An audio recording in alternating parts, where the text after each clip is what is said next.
I'm Steve Wiggins, and this is the Groundworks Ministries podcast. Today we are reading from the book of Isaiah, chapter 60. And let's focus on verses 1 through 6. Arise, shine, for your light has come, and the glory of the Lord shines over you.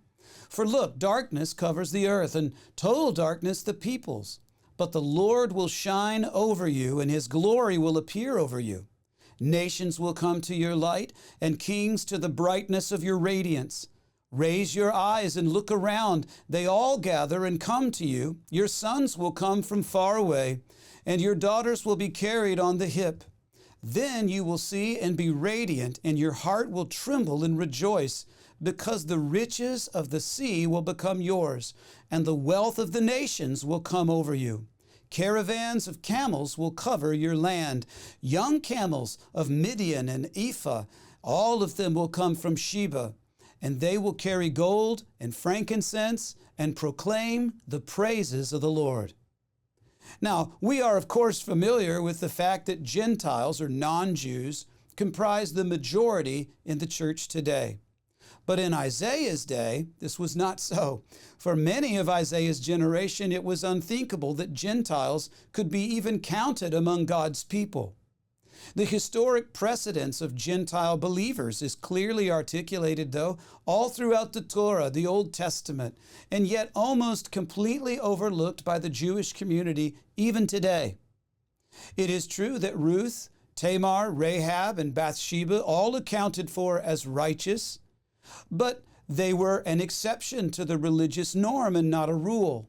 And I say this to help you feel the gravity of Isaiah's insistence upon the coming influx of Gentiles who will be counted among God's people. You understand, this was not a popular opinion that most Jewish people held. And yet, through the Messiah and faith in Him, God will include people of all nations.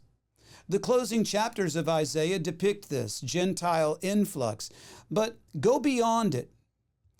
You see, the language is exalted. It depicts two things that transcend even our own era of church history. You see, for us, the Gentile believer phenomena is just commonplace. Much of the shock of Isaiah's message is lost on us because we're living literally in an era of fulfillment, in part of Isaiah's prophecy. In fact, the uncommon thing is not that Gentiles are in the church, but rather the uncommon thing is to find Jewish people who believe that Jesus is the Messiah. Not very many Jews in the pews, although the number of Jewish believers is growing. Isaiah points beyond our understanding of his generation's things to come.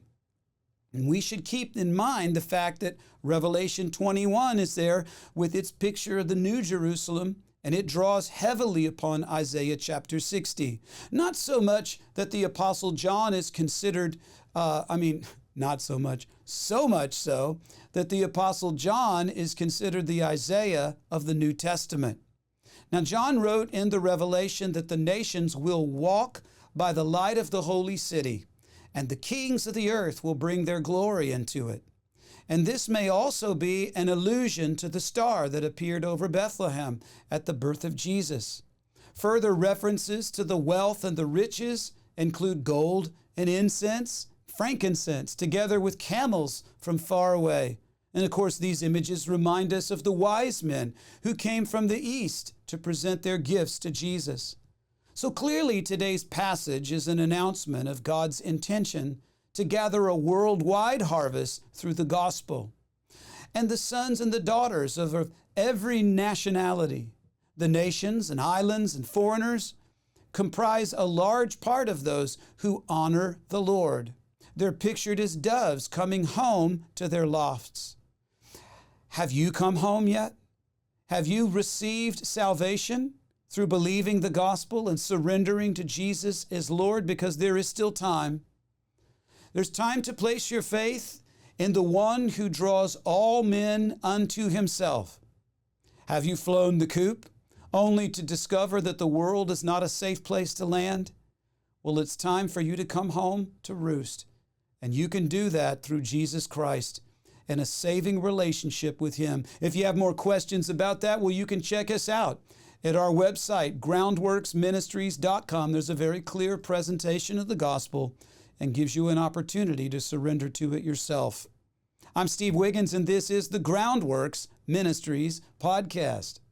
You know, Groundworks Ministries operates entirely through financial donations from faithful people like you.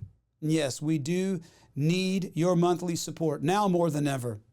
Donating is secure and it's easy at our website, groundworksministries.com. You know, another way to help is to tell people about Groundworks Ministries.